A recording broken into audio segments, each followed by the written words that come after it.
चलिए बच्चों, आज हम आपको पढ़ाने चल रहे हैं हिंदी कहानी का उद्भव और विकास। इसके पहले आपने पढ़ा कि हिंदी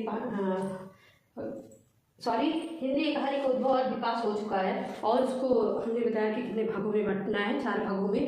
प्रेमचंद पूर्व हिंदी कहानी, प्रेमचंद उत्तर हिंदी कहानी, प्रेमचंद युग हिंदी कहानी, प्रेमचंद उत्तर हिंदी कहानी और समकालीन हिंदी कहानी। और हिंदी कहानी को इस प्रकार कितने भागों में बांटा गया? 4 भागों में। तो हम प्रेमचंद पूर्व की कहानियों को पढ़ चुके थे, या हिंदी की प्रथम कहानी कौन सी थी, या कहानी क्रम में सबसे पहले किसका नाम आया, किन आचार्यों ने किसको माना, तो ये सब हो चुका था। आज हम दूसरे पे आए थे, प्रेमचंद युगीन कहानी। तो आइए हम लोग उस पर चर्चा करते हैं कि प्रेमचंद युगीन कहानी कौन सी है।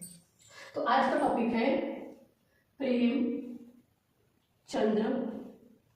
प्रेमचंद युगीन कहानी। युगीन या फिर सीधे लिख सकते हैं प्रेमचंद युग की कहानी, युग की कहानी, या सीधे कह सकते हैं प्रेमचंद युग। ठीक है, तो आज का जो टॉपिक है आपका प्रेमचंद युग की कहानी, आज हम इसको पढ़ेंगे। तो चलिए एक एक पॉइंट पे बात होता है। आप कह सकते हैं कि मोटे तौर पर, ऐसे बोलते हैं ना कुछ कि मोटे, ये खास तौर पे कह सकते हैं मोटे तौर पर, मोटे तौर पर हिंदी साहित्य के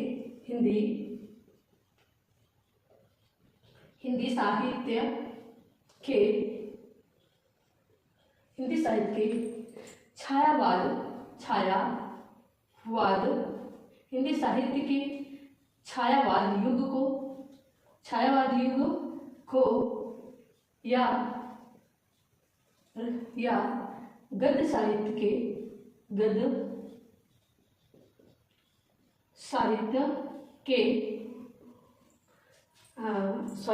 या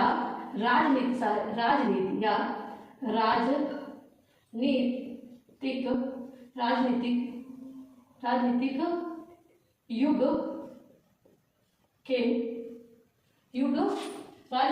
के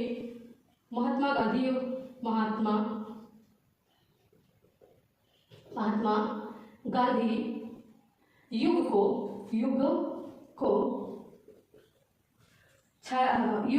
प्रेमचंद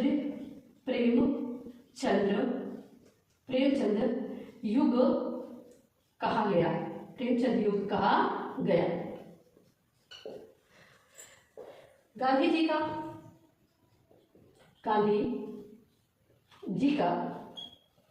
प्रेमचंद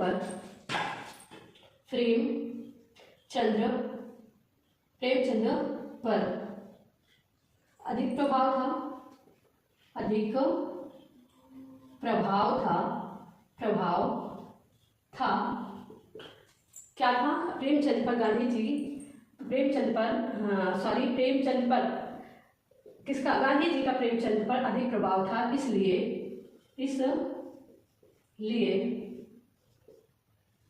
उन्होंने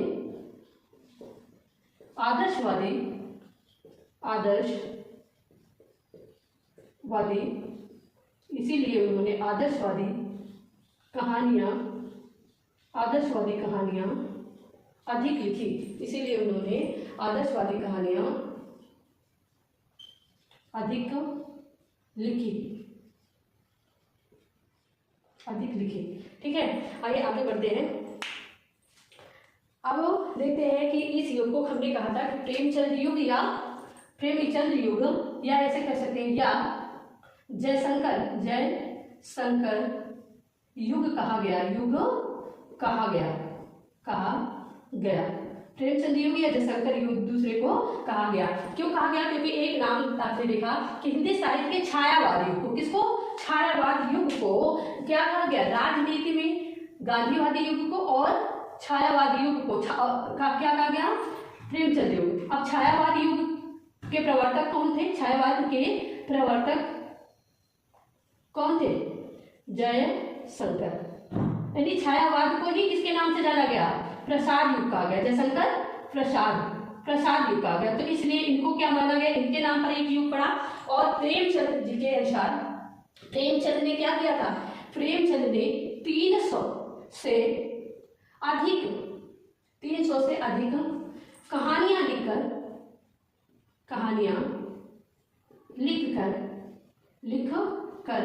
गद्य साहित्य को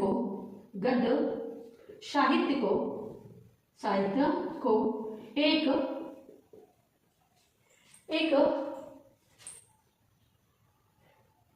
देखिए कहा गया 300 से अधिक कहानियां लिखकर गद्य साहित्य को या गद्य साहित्य में कह सकते हैं, गद्य साहित्य में एक नई क्रांति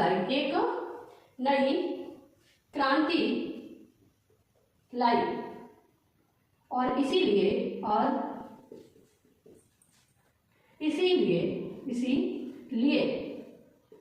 इस युग का नाम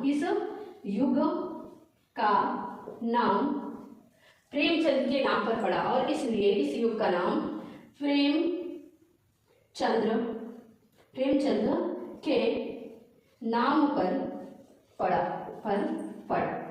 यानी कि जो प्रेमचंद जी हैं इन्होंने 300 से अधिक कहानियां, लगभग 300 कहानियां, ऐसे भी कह सकते हैं लगभग 300 कहानियां लिखी और यही नहीं, समाज जितनी भी कहानियां लिखी वो कहीं ना कहीं समाज को एक नई प्रेरणा देने वाली, एक नई संदेश देने वाली कहानियां थी। और इन्होंने 300 कहानियां लिखकर समाज को एक क्रांति की तरफ, एक नवीन क्रांति की तरफ अग्रसर किया। इसलिए इन जो कहानियों का एक नाम है वो प्रेमचंद के नाम पर पड़ा। ठीक है, प्रेमचंद को इसीलिए क्या कहा गया यहाँ से, इसीलिए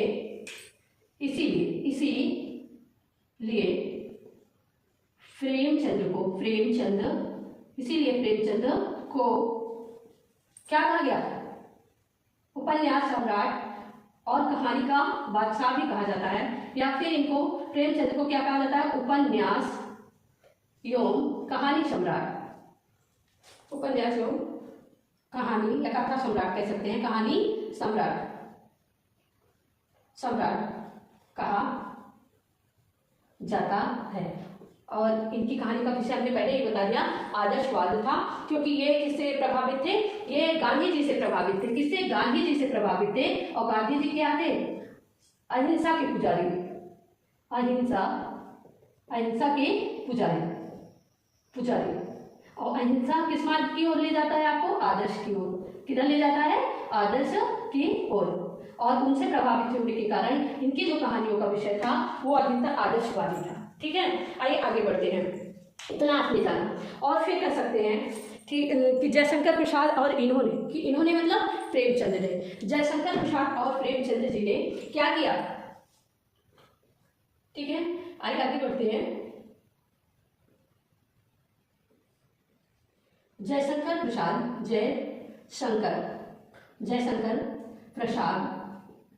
एवं मुंशी प्रेमचंद जयशंकर प्रसाद एवं मुंशी प्रेमचंद ने 1910 में दो नवीन शैलियों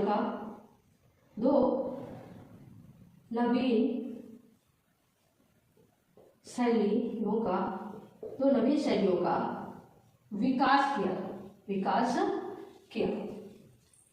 दो नवीन शैलियों का विकास किया।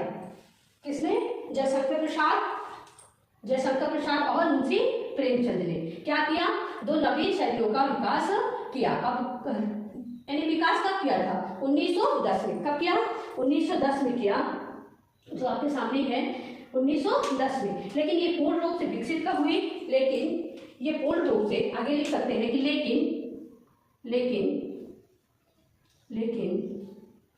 ये 1910 है ना, उसमें विकसित हुई। लेकिन 1915 में पूर्ण रूप से परिपक्व हुई। पूर्ण रूप से कब हुई, 1915 में परिपक्व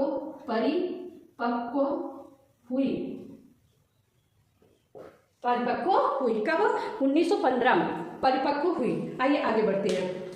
अब आप इतना स्क्रीनशॉट ले लीजिए कि कौन, मुंशी प्रेमचंद युग की कहानियां। तो वो एक बार फिर पढ़ लीजिए मोटे तौर पर हिंदी साहित्य के छायावाद युग को या राजनीतिक युग के महात्मा गांधी युग को प्रेमचंद युग कहा गया। गांधी जी का प्रेमचंद पर अधिक प्रभाव था, इसलिए उन्होंने क्या किया, आदर्शवादी अधिक लिखी। और कितनी, इन्होंने कितनी कहानियां लिखी थी? लगभग 300। लगभग आगे लगा सकते हैं कितना, लगभग 300 इन्होंने कहानियां लिखकर गद्य साहित्य में एक नई क्रांति लाई। क्या लाई? एक नई क्रांति लाई। और इसीलिए इस युग का नाम प्रेमचंद के नाम पर पड़ा। इसलिए प्रेमचंद को उपन्यास एवं कहानी सम्राट कहा गया। जयशंकर प्रसाद एवं मुंशी प्रेमचंद ने 1910 में क्या क्या, एक नवीन शैली का, 2 नवीन शैली का विकास किया। विकास की नहीं हो सकता है, सॉरी, विकास किया, लेकिन 1915 में पूर्ण रूप से परिपक्व हुई। आइए बढ़ते हैं। एक सब और बता दे रहे हैं कि ये जो 300 कहानियां लिखी, ये किसमें प्रकाशित हुई? तो इनकी जो कहानियां हैं, कहानियां किसमें प्रकाशित हुई?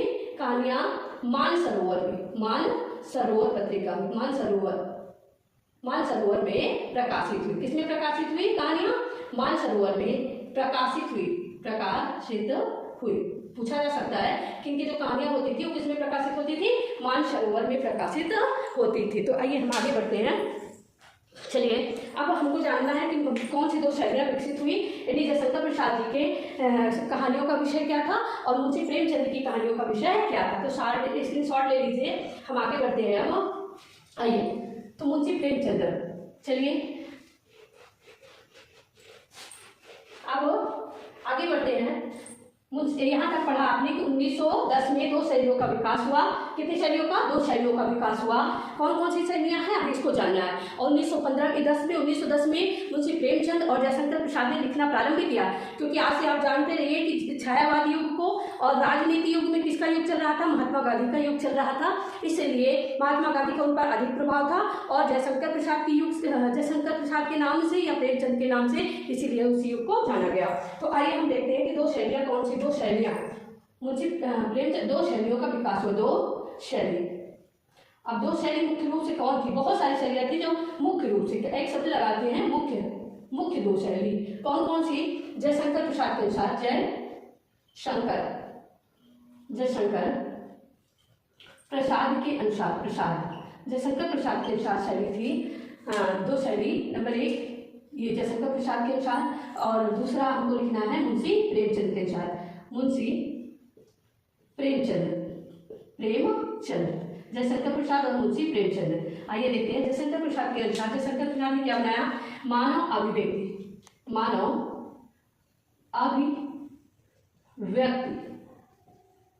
अभिव्यक्ति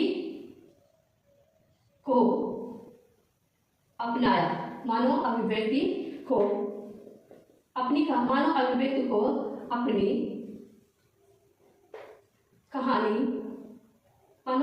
को अपनी कहानी में स्थान दिया।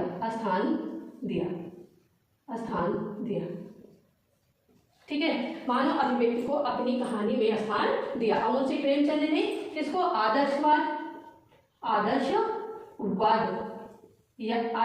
यानी हम कह सकते हैं सामाजिक, आदर्शवाद या सामाजिक, ठीक है, सामाजिक शैली को विकसित किया। शैली को कहानी का विषय बनाया।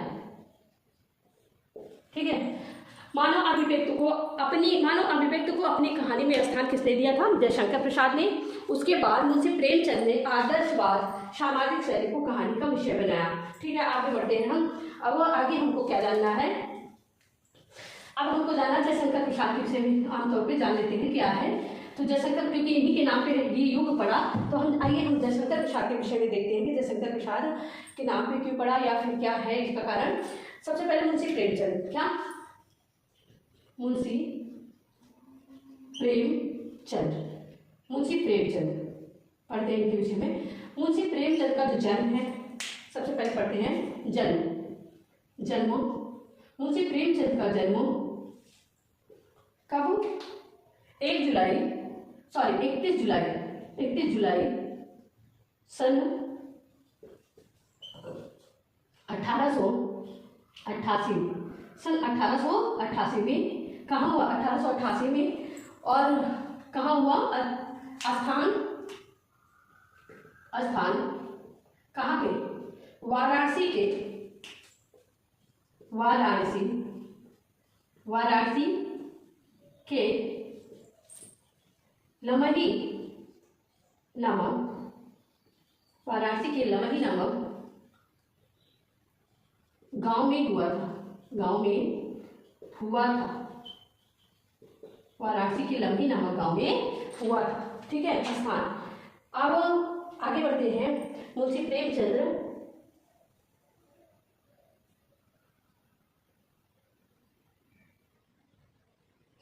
देखिए इनका विवाह, मुंशी प्रेमचंद्र का विवाह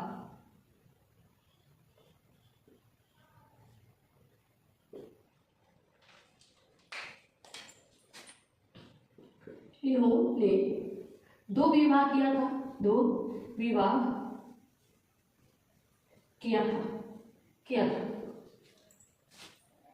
प्रथम विवाह सफल नहीं रहा, सफल नहीं रहा। प्रथम विवाह क्या हुआ? सफल नहीं रहा। दूसरा विवाह इन्होंने, दूसरा यहाँ से लिख सकते हैं, उधर शायद कम दिख रहा है। दूसरा विवाह इन्होंने, दूसरा विवाह इन्होंने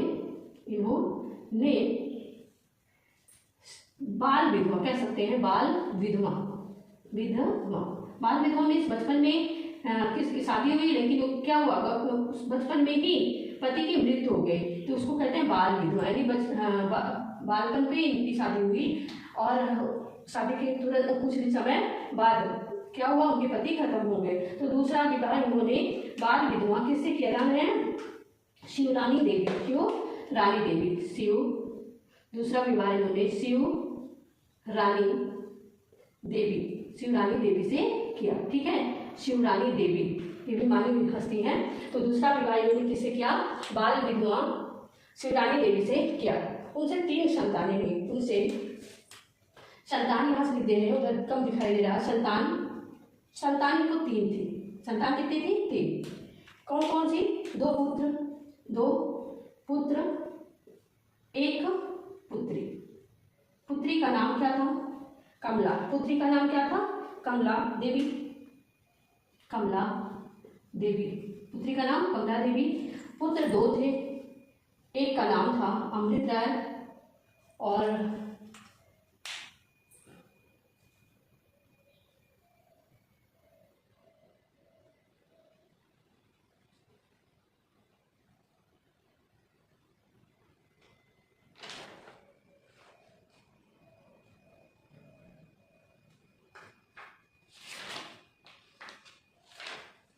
एक पुत्र का नाम इनके श्री राय और दूसरे पुत्र का नाम इनका था अमृत राय। आइए आगे बढ़ते। अब इनके पिता का नाम आगे बढ़ता है, माता पिता इतना काफी है। तो 31 जुलाई सन 1886 में इनका जन्म हुआ और स्थान वाराणसी के लमही नामक गांव में हुआ था। विवाह इन्होंने 2 विवाह किया। प्रथम विवाह सफल नहीं रहा। दूसरा विवाह इन्होंने किसी का किया? बाल विधवा शिवरानी देवी से किया। संतान 2 पुत्र 1 पुत्री हुई, श्री राय और अमृत राय। इनके पुत्रों का नाम था और पुत्री का नाम कमला देवी था। तो इस तरह आगे बढ़ते हैं हम।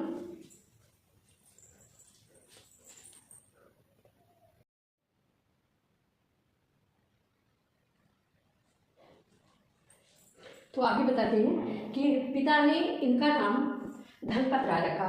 मुंशी प्रेमचंद के जो पिताजी थे, आगे आगे बढ़ते हैं हम। इतना आपने देख लिया, चलिए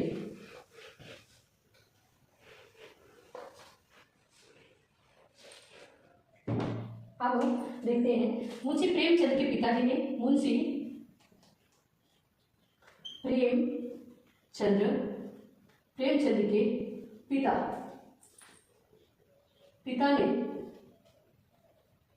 इनका नाम क्या रखा? धनपत राय। धनपत राय रखा, धनपत राय।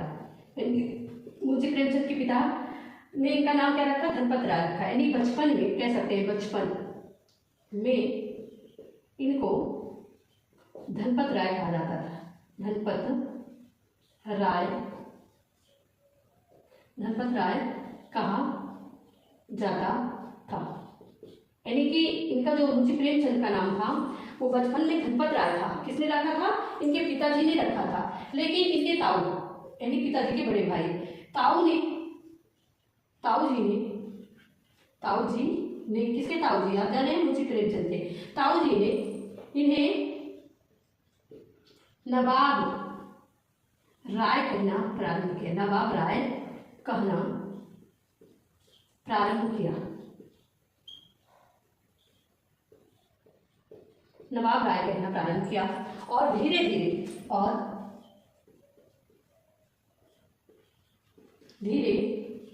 धीरे नवाब राय के नाम से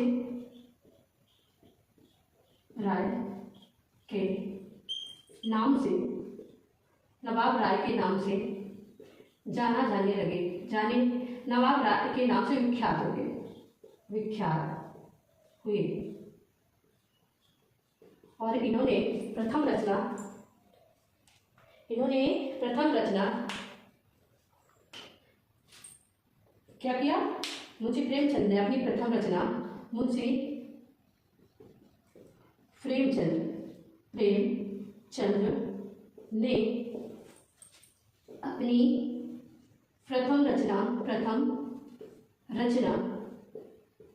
प्रथम उर्दू रचना कह सकते हैं, प्रथम उर्दू रचना इसके दुनिया हब्बे वतन, रचना कौन सी, यहाँ पे लिख दे रहे हैं, उधर नहीं दिखाई देता, इसके दुनिया हब्बे वतन, इसके दुनिया हब्बे वतन नाम से लिखा। उर्दू रचना इनकी पहली उर्दू रचना इसकी दुनिया हब्बे वतन थी, जो वतन थी। अब जो किसमें, जो कानपुर में जमाना नामक पत्रिका में प्रकाशित हुई, जमाना नामक पत्रिका में, जमाना नामक पत्रिका में प्रकाशित हुई।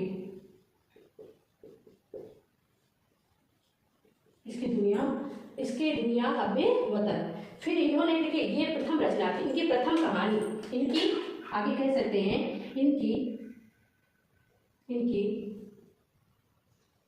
प्रथम कहानी सोजे वतन, प्रथम कहानी का वो 1908 में सोजे वतन, इनकी प्रथम कहानी कौन सी, सोजे, प्रथम उर्दू कहानी सोजे वतन, प्रथम ऐसे कह सकते हैं, इनकी प्रथम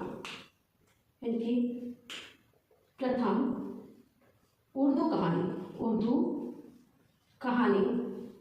कौन सी, सोजे वतन, कौन सी, सोजे, वेरी इंपॉर्टेंट है, सोजे वतन। वो पूछा जाता है कि मुंशी प्रेमचंद की कौन सी रचना है जो अंग्रेजों ने जब्त करके जला दी थी, तो ये सोजे वतन। और किस सन में, 1908 में कानपुर में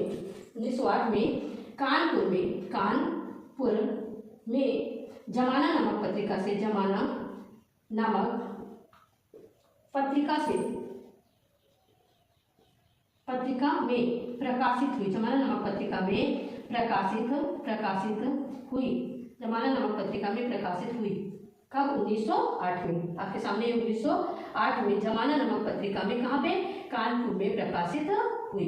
ठीक है, कौन सी प्रथम उर्दू कहानी है, सोजे वतन। कब हुई, 1908 में। कब हुई, 1908 में। सोजे वतन 1908 में प्रकाशित हुई। किस पत्रिका में, जमाना नामक पत्रिका में। ये है आपके सामने जमाना नामक पत्रिका में। कहाँ से, कानपुर से। कितने प्रश्न आए हैं कि प्रथम इनकी उर्दू कहानी कौन है, सोजे वतन, या इनकी कौन सी कहानी है जिसे अंग्रेजों ने जब्त कर लिया था, तो सोजे वतन है, और जब्त करके जला दिया था इनकी कृतियों को। और कब प्रकाशित हुई सोजे वतन, 1908 में। वेरी इंपॉर्टेंट है, इसके विषय में कुछ भी छूटे ना।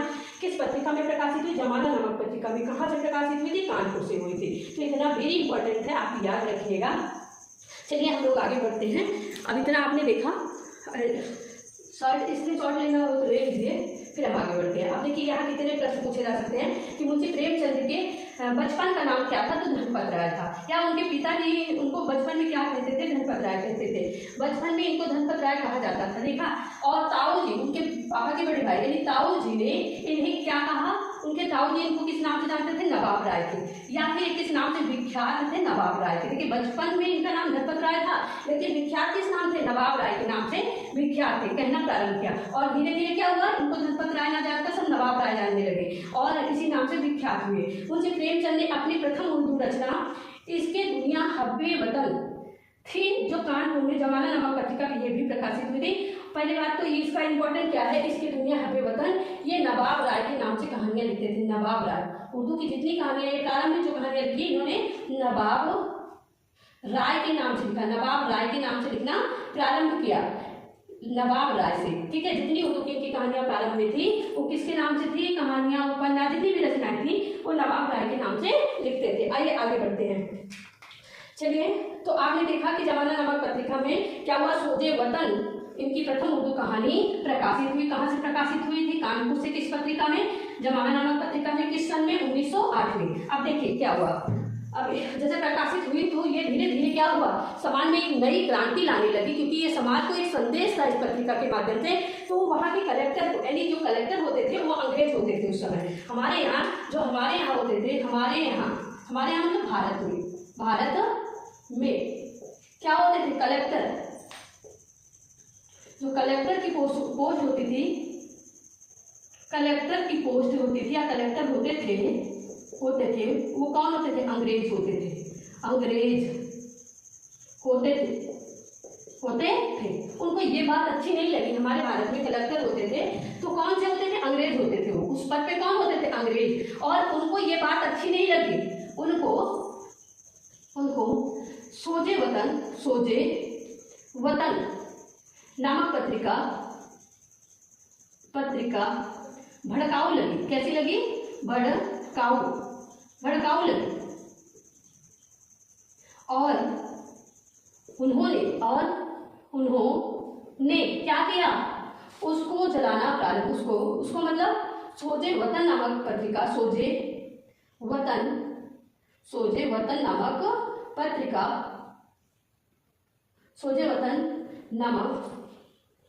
पत्रिका की सभी प्रतियों को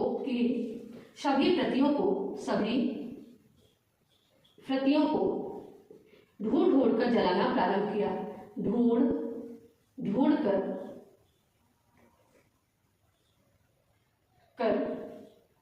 जला दिया। इससे मुंशी प्रेमचंद को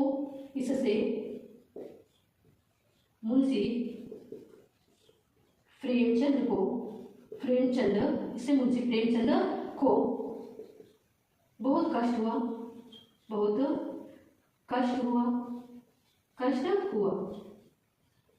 और उसी बीच उनको क्या हुआ? बहुत कष्ट हुआ मुंशी प्रेमचंद को। और उसी बीच में उनकी मुलाकात दयाराम निगम से हुई। और उसी बीच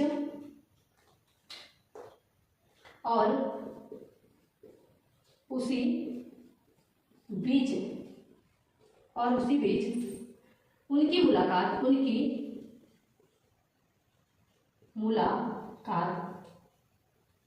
दयाराम निगम से हुई। उनकी मुलाकात किससे हुई? दयाराम निगम से हुई।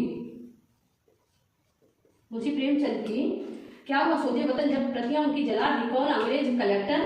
तो बहुत दुखी हुए, निराश हो गए कि मैं अपने काम में सफल नहीं हो पाऊंगा, दुनिया के लिए मैं कुछ नहीं कर पाऊंगा। मतलब कैसे लोगों को संदेश दूं और उनको जागृत करूं कि वो जागे और क्या हो इन गोरों से अपने देश को आजाद कराने। तो क्या इन्होंने क्या किया? दयाराम से जब मुलाकात हुई तो दयाराम ने एक सलाह दी। कौन सी सलाह दी? आइए हम लोग देखते हैं। इन्होंने कहा कि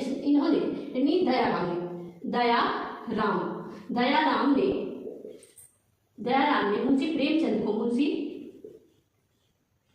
प्रेमचंद। दयाराम ने मुंशी प्रेमचंद को एक मित्र होने के नाते, एक मित्र होने के नाते, एक मित्र होने के नाते नाते सुझाव दिया, सुझाव दिया, सुझाव दिया। इन्होंने कहा, इन्होंने कहा कि अब आप नवाब राय के नाम से नहीं, बल्कि एक नए नाम से, बल्कि एक नए नाम से रचना, एक नए नाम से रचना प्रकाशित, रचना करे और रचना करे और मुंशी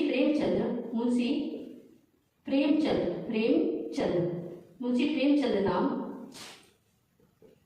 इन्होंने ही दिया, मुंशी प्रेमचंद नाम किसने दिया? इन्होंने ही दिया। किसने? देखिए क्या कह रहे हैं कि हमारे भारत देश में कलेक्टर होते थे। कौन होते थे? अंग्रेज होते थे। उन्होंने सोजे वतन नामक पत्रिका भड़काऊ, उनको सोजे वतन नामक पत्रिका भड़काऊ लगी और उन्होंने और क्या किया? उन्होंने सोजे वतन नामक पत्रिका की सभी प्रतियों को ढूंढ कर, सभी प्रतियों को क्या किया? ढूंढ कर जला दिया। इससे मुंशी प्रेमचंद को बहुत कष्ट हुआ और उसी बीच उनकी मुलाकात दयाराम निगम से हुई। दयाराम निगम से हुई।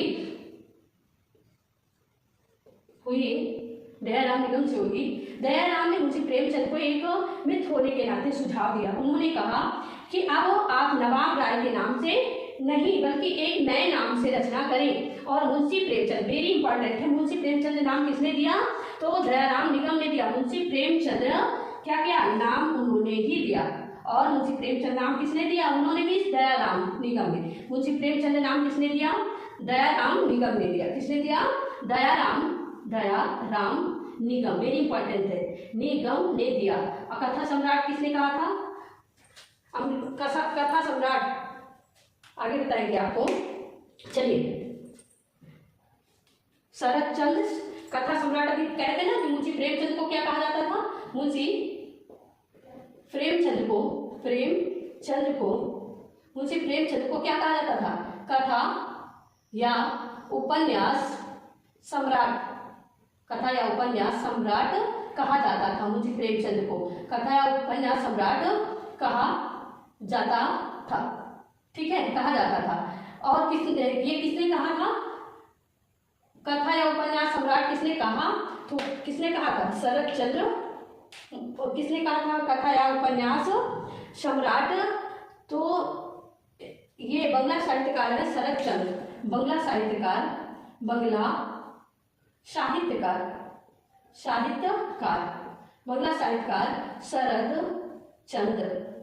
शरतचंद्र उपाध्याय। शरतचंद्र ये कौन थे? शरतचंद्र बंगला साहित्यकार, पूछा जा सकता है। इन्होंने ही मुंशी प्रेमचंद को कथा सम्राट कहा। लेकिन मुंशी प्रेमचंद नाम किसने दिया था? तो दयाराम निगम, जो उनके एक मित्र थे। और उन्होंने सुझाव दिया कि जो है आप नवाब राय के नाम से छोड़कर बल्कि मुंशी प्रेमचंद के नाम से क्या करें? रचना करें। आइए आगे बढ़ते हैं हम। आप स्क्रीनशॉट ले लीजिए इतना। तो चलिए आगे बढ़ते हैं। ले लिया होगा आपने। चलिए अब आगे बढ़िए।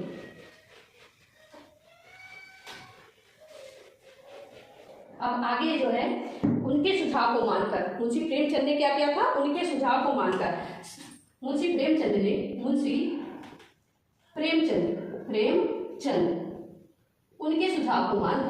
उनके सुझाव को मानकर क्या किया?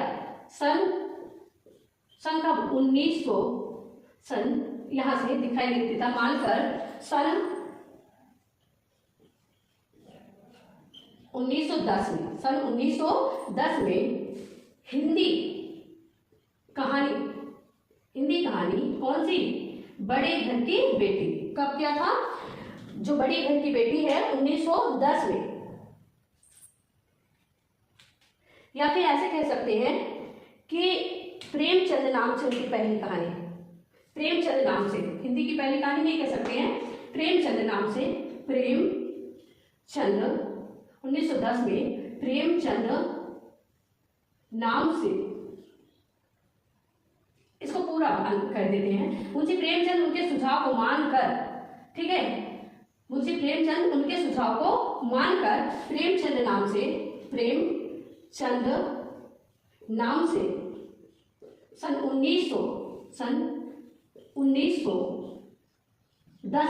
1910 में बड़े घर की बेटी रचना की। बड़े घर की बेटी। अब देख सकते हैं कैसे विकास हो रहा है आपकी कहानी। बड़े घर की बेटी। अब सबसे पहले आपने देखा बड़े घर की बेटी, सन 1910 में बड़े घर की बेटी नामक कहानी की रचना की। बड़े घर की बेटी नामक कहानी की रचना की। ठीक है, आइए आगे बढ़ते हैं, थोड़ा स्पीड में चलते हैं। आपने देखा कि बड़े घर की बेटी प्रथम रचना थी जो मुंशी प्रेमचंद के नाम से पढ़ी। मुंशी प्रेमचंद के नाम से पढ़ी। मुंशी प्रेमचंद ने किसके? उनके सुझाव, उनके मतलब दयाराम, उनके मतलब दयाराम निगम के सुझाव को मानकर, कि होता नहीं है गुप्त नाम रखा इन्होंने मुंशी प्रेमचंद निगम के नाम से, क्या किया? पहली रचना बड़े घर की बेटी नामक कहानी की रचना की। और प्रथम देखिए, अब आगे कह सकते हैं, वेरी इंपॉर्टेंट है, प्रथम देवनागरी लिपि, प्रथम देवनागरी लिपि में लिखी गई। ऐसे कह सकते हैं, देवनागरी लिपि में लिखी गई। देवनागरी लिपि यानी हिंदी भाषा, हिंदी भाषा। देवनागरी लिपि यानी हिंदी भाषा, क्योंकि कई लिपि, देवनागरी लिपि कई विषयों का है, जैसे आप कह सकते हैं संस्कृत की है, नेपाली की है, मराठी की है, सबकी देवनागरी लिपि ही है। तो डिपेंड करते हैं कि हिंदी भाषा, देवनागरी लिपि हिंदी भाषा में प्रथम रचना देवनागरी हिंदी लिपि में इनकी जो प्रथम रचना आई वो कौन सी आई जानते हैं? सौध। प्रथम रचना इनकी प्रकाशित हुई कौन सी? सौध। प्रथम रचना सौध कहा जा सकता है कि हिंदी लिपि में इनकी प्रथम कहानी कौन सी थी? सौध प्रकाशित हुई। अब तो किसके नाम से हो रही है सब रचनाएं? प्रकाशित हुई मुंशी प्रेमचंद के नाम से, ये तो बताना नहीं है, हुई। और सन कब हुई थी? सौध प्रथम रचना सौध, ऐसे ब्रेकअप दे रहे हैं यहाँ पर, सौध 1915 में प्रकाशित हुई। सौध 1915 में प्रकाशित हुई। और ये कहानी सरस्वती पत्रिका में, सरस्वती पत्रिका में प्रकाशित हुई। उस समय सरस्वती के संपादक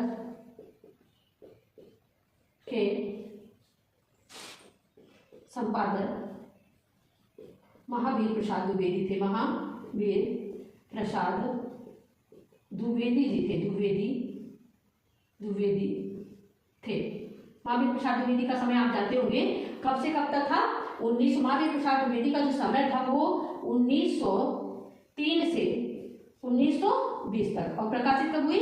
1915 में। तो आइए आगे बढ़ते हैं। इस तरह आपने देखा एक क्रम कि सबसे पहले इसके दुनिया हब्बे वतन, सबसे पहले इनकी कौन सी रचना थी? इसके दुनिया हब्बे वतन, इसकी दुनिया हब्बे वतन। सबसे पहले उर्दू में इनकी ये रचना प्रकाशित हुई। फिर दूसरी रचना इनकी कौन सी प्रकाशित हुई थी? सोजे वतन। पूछा जाता है प्रथम इनकी कहानी कौन सी थी, तो सोजे वतन थी। लेकिन कई चीजें, प्रथम देवनागरी लिपि की कहानी कौन सी थी? तो सौध थी। और सोजे वतन नवाब राय के नाम से प्रकाशित हुई। नवाब राय के नाम से, नवाब राय के, ठीक है। अब कहाँ, जमाना नामक पत्रिका में, किस पत्रिका में, जमाना, जमाना नामक पत्रिका, जमाना पत्रिका, कहाँ से, कानपुर से, कानपुर से। और ये किसके नाम, नवाब राय, लेकिन इसको जला दिया गया। तो दूसरी पत्रिका कब हुई, ये कब, 1908 में, कब, 1908 में। तो दूसरी, ये तो पहले थी, फिर मुंशी प्रेमचंद के नाम से, मुंशी प्रेमचंद के नाम से, प्रेमचंद के नाम से कौन सी, बड़े घर की बेटी, बड़े घर की बेटी, बड़े घर की बेटी प्रकाशित हुई, ठीक है। लेकिन देवनागरी में लिखी गई इनकी प्रथम रचना, देवनागरी लिपि में लिखी गई इनकी प्रथम रचना, तो देवनागरी लिपि में इनकी लिखी गई प्रथम रचना है सौत का 1915 में, सौत का 1915 में। बड़े घर की बेटी 1910 में, 1910 में, ये भी किसमें, कानपुर से, जमाना नामक पत्रिका में। और ये सौत जो है आपकी सरस्वती नामक पत्रिका में, सरस्वती नामक पत्रिका, ठीक है, पत्रिका। और किसने प्रकाशित किया था, महावीर प्रसाद द्विवेदी इसके प्रकाशक थे। तो आइए आगे बढ़ते हैं, हम अब देखते हैं क्रम से इनके। तो इसलिए प्रथम रचना इनकी सौत मानी जाती है, लेकिन कुछ विद्वानों के अनुसार, आइए इसको स्क्रीनशॉट ले लीजिए, लेकिन कुछ विद्वानों के अनुसार इनकी प्रथम रचना पंच परमेश्वर मानी जाती है। कुछ विद्वानों के अनुसार इनकी प्रथम रचना कौन सी मानी जाती है, पंच परमेश्वर। और अंतिम रचना कफन, प्रथम रचना इनकी, प्रथम रचना आपने देखा स्टार्टिंग से कैसे है, लेकिन कुछ विद्वानों के अनुसार की, कुछ विद्वानों के प्रथम रचना, कुछ विद्वानों के अनुसार, विद्वानों के अनुसार, कुछ विद्वानों के अनुसार कौन, पंच परमेश्वर, कौन सी मानी जाती है, अनुसार पंच परमेश्वर, पंच परमेश्वर मानी जाती है, पंच परमेश्वर मानी जाती है। और अंतिम रचना कफन मानी जाती है, कौन सी, कफन मानी जाती है, मानी जाती है, कफन मानी जाती है, ठीक है। आइए आगे बढ़ते हैं, फिर आइए क्रमशः इनकी कहानी संग्रह हम देखते हैं, जो कि पंच परमेश्वर कब हुई, 1916, पंच परमेश्वर 1916 में, 1916 में। और इनका अंतिम देखिए, हमने उसमें जन्म बताया था, मृत्यु इनकी, मृत्यु कब हुई थी, अक्टूबर 1936। और इन्होंने क्या किया था, कफन नामक पत्रिका का प्रकाशन, कफन जो इनका कफन है 1936 में प्रकाशित हुआ, 1936। कहा जाता है कि लास्ट में, एकदम सबसे लास्ट में इनकी मंगलसूत्र रचना थी, मंगलसूत्र, लेकिन उसको पूर्ण नहीं कर पाए। तो ऐसे कह सकते हैं मंगलसूत्र अधूरी रचना है। बहुत पूछा जाता है इनकी कौन सी रचना अधूरी है, तो मंगलसूत्र पूरा किसने किया, इनके पुत्र अमृत राय ने पूरा किया, इनके पुत्र अमृत राय ने पूरा किया, ठीक है। आइए आगे बढ़ते हैं, क्रमशः की हम जान लेते हैं कहानी संग्रह, क्रमशः क्या जान लेते हैं, इनकी कहानी संग्रह जान लेते हैं, वेरी इंपॉर्टेंट है। तो चलिए, इनकी कहानी संग्रह क्रमशः है, कहानी संग्रह, कौन क्या देखेंगे हम लोग, कहानी संग्रह, कहानी संग्रह हम लोग देखते हैं। नंबर 1 सबसे पहले है सप्त सरोज नवनिधि, नंबर 1 सप्त सरोज इनका, और नवनिधि दूसरी रचना इनकी है, नवनिधि, सप्त सरोज नवनिधि, ठीक है। उसके बाद प्रेम पूर्णिमा, प्रेम पच्चीसी, सप्त सरोज नवनिधि दोनों 1917 में। फिर आप देखिए तीसरा प्रेम पूर्णिमा, प्रेम पच्चीसी, प्रेम पूर्णिमा, प्रेम पूर्णिमा की रचना 1918। फिर प्रेम पच्चीसी 1923 में। फिर अगली जो इनकी रचना है प्रेम पच्चीसी के बाद प्रसून,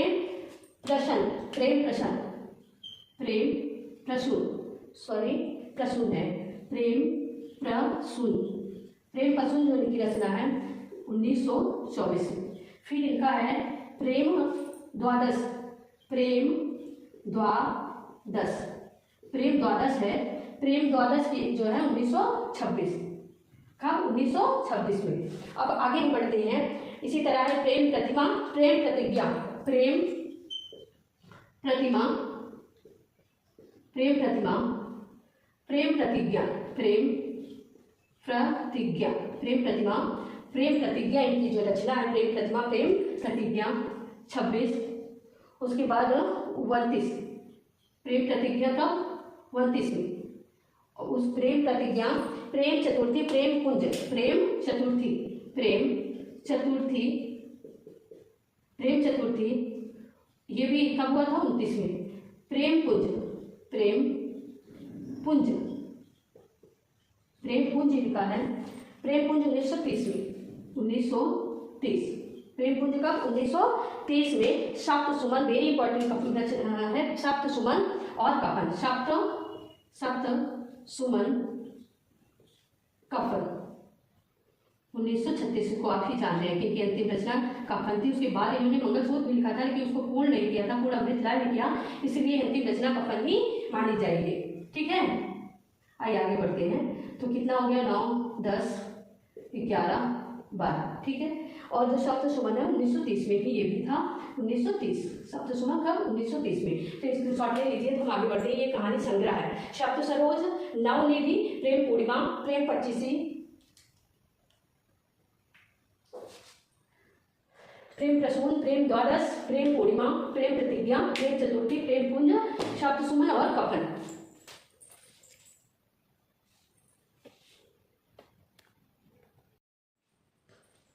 चलिए बच्चों, आगे हम देख लेते हैं कुछ इंपॉर्टेंट कहानियां। ये तो कहानी संग्रह था। सप्त सरोज, नवनिधि, प्रेम पूर्णिमा, प्रेम पच्चीसी, प्रेम प्रसून, प्रेम द्वादश, प्रेम प्रतिज्ञा, प्रेम प्रतिमा, प्रेम प्रतिज्ञा, प्रेम चतुर्थी, प्रेम पुंज, सप्त सुमन और कफन। जो कि हमने बताया पंच परिवेशन 1916 में इनकी प्रथम रचना मानी गई और कफन 1936 में इनकी अंतिम रचना मानी गई। कफन के बाद इन्होंने मंगलसूत्र लिखा था लेकिन मंगलसूत्र अधूरा था, बीच में ही क्या हुआ, इनकी मृत्यु हो गई, इसलिए उस रचना को पूर्ण इनके पुत्र अमृत राय ने किया था। आइए आगे बढ़ते हैं। हम अब देखेंगे कहानी, जो इंपॉर्टेंट रचना है इनकी, कहानी की बात कर रहे हैं। सब नहीं बताएंगे क्योंकि उपन्यास आपको उपन्यास में पढ़ाएंगे, तो एक और कहानी बताने चल रहे हैं, जो मुख्य कहानियां उसको जाते रहिए। तो मुख्य कहानियां मुंशी प्रेमचंद की, मुंशी प्रेमचंद की मुख्य कहानियां, मुख्य कहानियां, मुंशी प्रेमचंद की मुख्य कहानियां। आइए देखते हैं।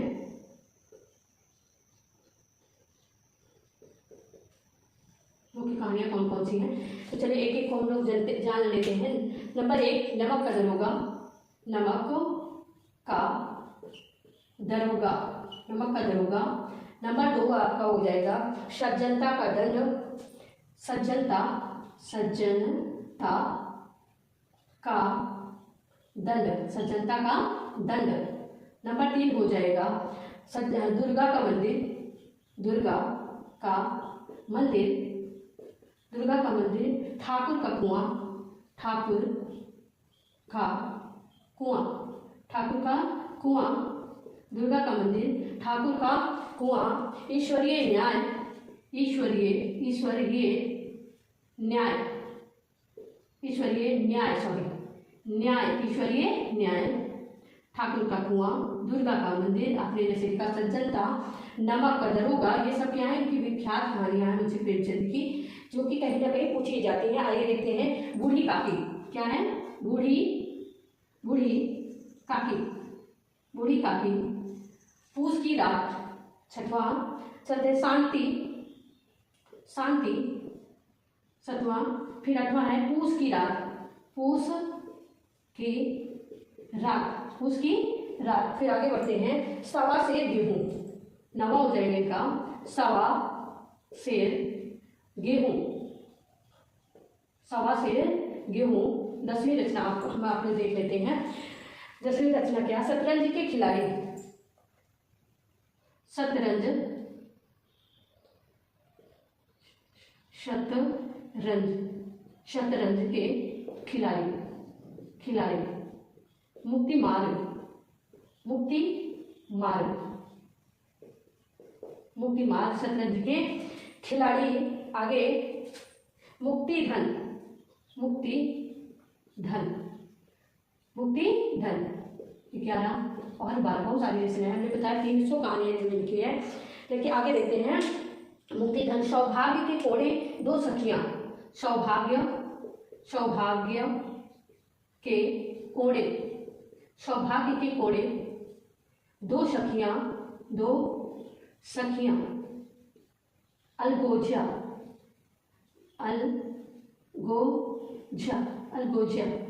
ये वेरी इंपॉर्टेंट रचना। दो सखियाँ, सौभाग्य कोड़े और अलगोजा कहीं ना कहीं पूछा भी जाता है, वेरी इंपॉर्टेंट है सभी परीक्षाओं के लिए।